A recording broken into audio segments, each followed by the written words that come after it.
Hi, I'm Dr Lindsey Cameron. I'm a senior lecturer in psychology at the University of Kent. And in this presentation, I'm going to talk about what are gender stereotypes. In psychology, there are a number of definitions for these, including that they are a generalized preconception about the attributes or characteristics that are or ought to be possessed by women and men, or about the roles that are or should be performed by men and women.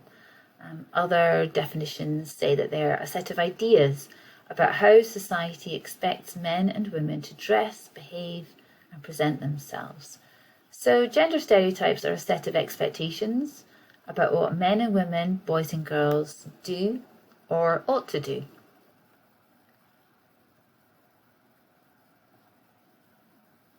Now let's just pause for a second, and I want you to consider the following question.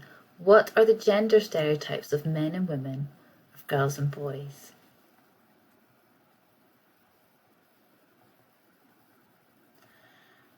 Psychological research has shown us that gender stereotypes have a number of facets. You may have come across some of these expectations in your own lives. So, for instance, a core aspect of gender stereotypes is personality.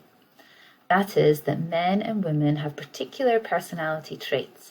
Men are thought to have more instrumental traits that reflect competence, rationality, and assertiveness. And feminine traits, on the other hand, include being more expressive, more caring, and sensitive. Other facets of gender stereotypes include physical characteristics. Males are expected and thought to be stronger and more sturdy, while the feminine stereotype for appearance is more soft, dainty, and graceful. Other facets of gender stereotypes include occupation, so that's the jobs we expect people to do. So, for instance, men are more likely to be expected to be a truck driver or an insurance agent, whereas women are more likely to be expected to be teachers, secretaries, or nurses. Other aspects of the stereotype concern what activities men and women enjoy, what they're good at. So, for instance, according to the traditional gender stereotypes, men are thought to be better at fixing things, while women are thought to be better at childcare and home decor. Other aspects of gender stereotypes include household duties they undertake, the behaviours they exhibit, and also expectations for success. Importantly, masculine stereotypes are more positive and of higher status and are seen by society as being more desirable. These stereotypes continue to exist despite historical changes in politics, gender equality, and the increasing diversity of occupations of men and women. Perhaps by looking at how children develop an understanding of and begin to conform to gender stereotypes, this will go some way to explaining why gender stereotypes are so persistent. In this series of lectures on gender development, we'll explore whether we are creating gender stereotypes for the next generation of children, and the extent to which gender stereotypes are part of children's development, and whether we can disrupt children's adherence to traditional gender stereotypes. When we're looking at gender stereotypes in adults, we tend to look at personality, occupations, we measure their beliefs about men and women. For children, we have to take these gender roles and gender stereotypes from our adult world and try and translate them into a children's world. This allows us to measure gender stereotypes in children, but also get a true indication of children's knowledge of and adoption and adherence to gender stereotypes.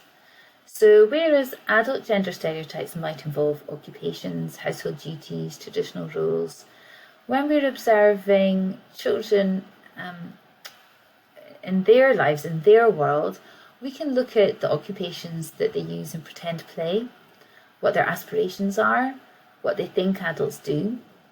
Whereas in adult stereotypes, we might look at tasks or abilities and beliefs about what men and women should do.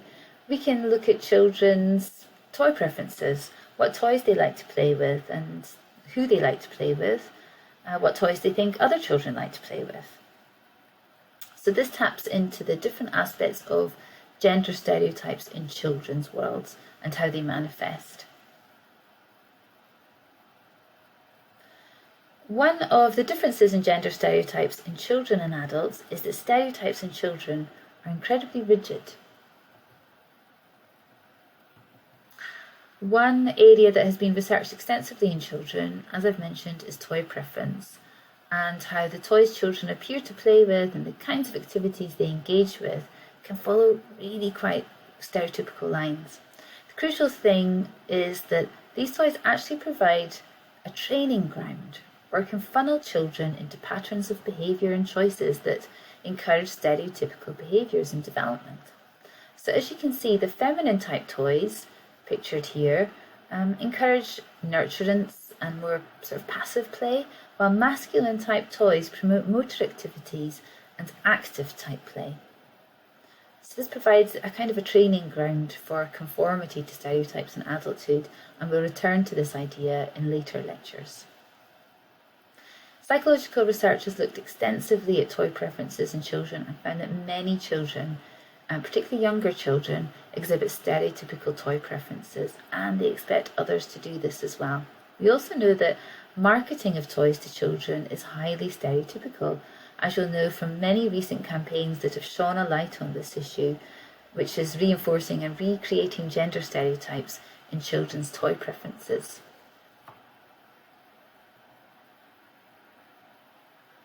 So it's in these sort of younger age groups that you'll see children and hear them saying things like this. Girls don't play football. Boys can't take care of babies. You can't be a princess. Boys don't wear dresses. I like pink because I'm a girl. They're girls because they have long hair. These give clues into what gender stereotypes are in children's worlds. But they also show that children really are active in adhering strictly to gender stereotypes, and they police gender stereotypic behaviours and choices in peers as well.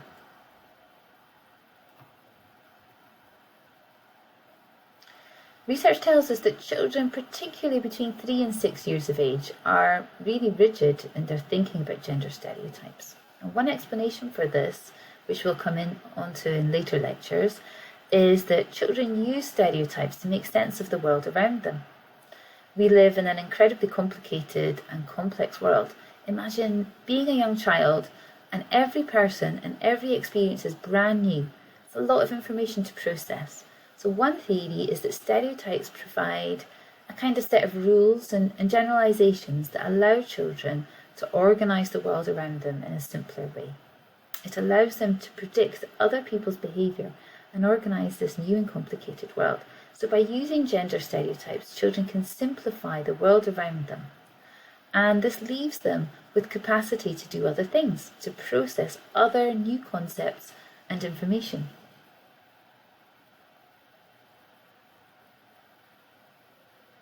So to summarise, gender stereotypes are a set of expectations about people based on the category gender. They have a number of aspects, including occupation, personality, appearance, and activities.